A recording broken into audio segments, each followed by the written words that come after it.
Bonjour et bienvenue à ce MOOC de CI. Dans ce cours, on va commencer par le module Architecture de l'ordinateur et Internet. Ce module est réparti en 3 semaines. Cette semaine, on va aborder les composantes de base d'un ordinateur ainsi que leurs fonctions.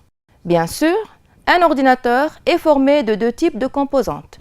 Une composante matérielle, c'est ce qu'on appelle en anglais hard, et une composante logicielle qu'on appelle soft en anglais et qu'on découvrira dans la séquence suivante. Dans cette séquence, on s'intéressera aux composants matériels et on va mettre l'accent essentiellement sur les composantes de base d'un ordinateur. Comme vous le voyez, un ordinateur est composé essentiellement d'un boîtier, d'un moniteur et d'un clavier. Commençons par découvrir le boîtier. Il renferme l'unité centrale qui représente le cerveau de l'ordinateur. Bon, pourquoi on compare l'unité centrale au cerveau humain? Car tout simplement, tous les traitements automatiques qu'on peut réaliser avec l'ordinateur s'effectuent au niveau de cet organe.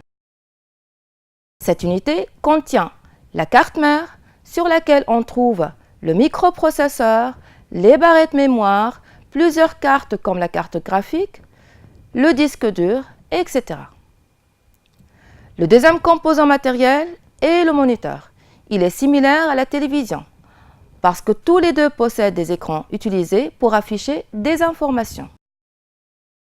Bien sûr, avec l'évolution de la technologie, on est passé des écrans à tube cathodique aux écrans plats et tactiles. On passe maintenant aux composants matériels permettant d'introduire les données à traiter. C'est le clavier. Il possède des touches sur lesquelles sont inscrits des lettres, des chiffres, des symboles et des fonctions.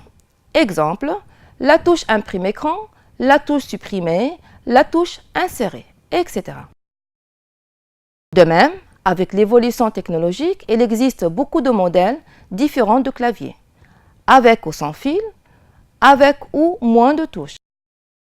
Finalement, on trouve la souris qui est un dispositif de pointage à l'écran et qui remplace le clavier pour certaines tâches comme le déplacement dans un document, la sélection d'informations, etc.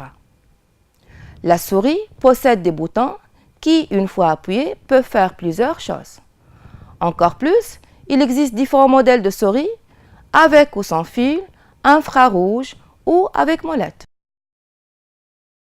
Au fait, il existe d'autres composants matériels d'ordinateur permettant que ce soit d'introduire des données ou de les faire sortir, comme les haut-parleurs pour le traitement du son, le scanner pour le traitement des images, l'imprimante pour reproduire des informations traitées sur papier.